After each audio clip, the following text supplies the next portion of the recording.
Howdy folks, many thanks for joining me. My name is Nick, we're on the Atari 2600 and we're going to be looking at a classic called Asteroids, published by Atari in 1981. It's based on the arcade cabinet from Taito and Atari in 1979, so around about the same time as Space Invaders, when gaming was just about getting started. Now the idea behind this game is quite straightforward. You're a ship in space caught in an asteroid storm and you must shoot all the asteroids into dust. Each time you shoot them they get gradually smaller, splitting up into smaller asteroids until they're gone. Now there we are, I'm that red ship there. In the arcades it's all vector graphics, here it's solid with multicoloured asteroids. You can push the ship forward and you can hyperspace to a different direction by doing down on the joystick and turning and shooting, and that's pretty much about it. Now in the arcades, every so often a UFO would come along and try and shoot you. I'm not sure if that happens in this version, but we'll try and survive as long as we possibly can. So this won't be a super long review, it's just a quick gameplay to see how it plays, what the sound's like, and was it any good.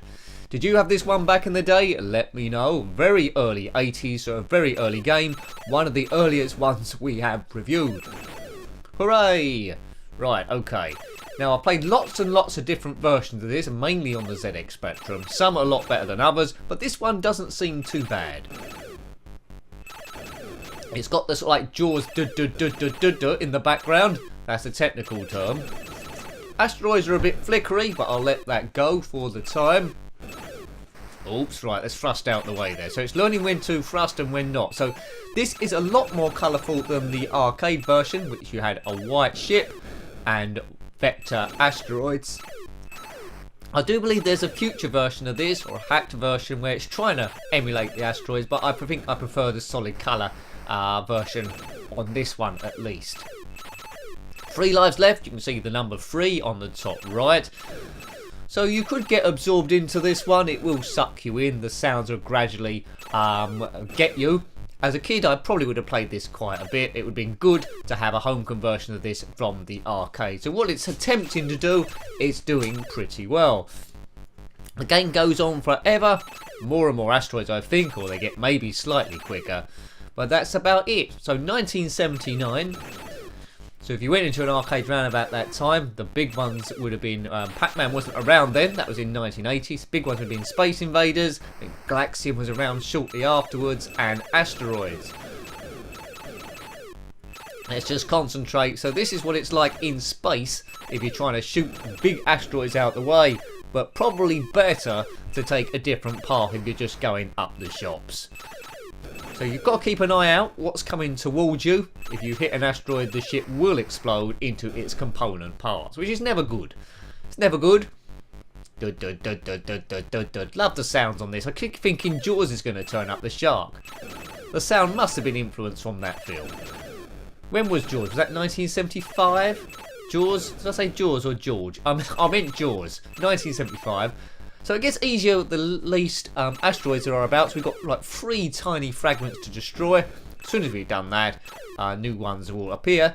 Whenever you do the hyperspace and back with the joystick to go to a random bit of the screen, it is a bit of a risk because you might just generate in front of a big asteroid.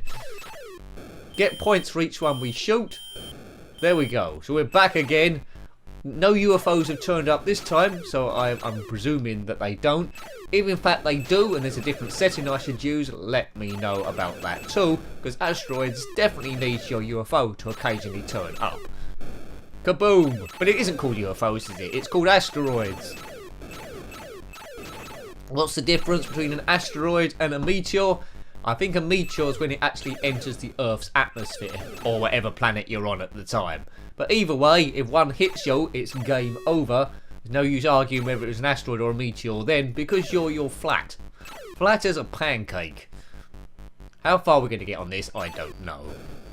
Right, here we go. Phone's ringing in the background. Hopefully that isn't on the sound. Microphone should even that out. I never answer the home phone at home, because whenever you answer it, it's someone saying you got PPI or some terrible salesman working from a script. Or maybe they've sensed I've got asteroids, or maybe hemorrhoids, and want to help me with some special cream. Man, we went off on a tangent there. Now, if the asteroids bump into each other, they don't explode. They seem to be able to move through. It's just if they collide into us, it's a huge problem.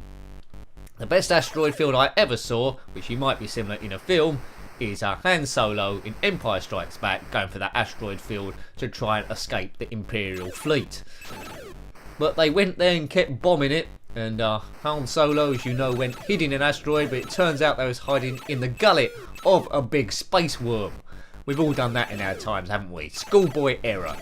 There's no space worms I know in this game. If there are, let me know. But animals in space, that always fascinates me.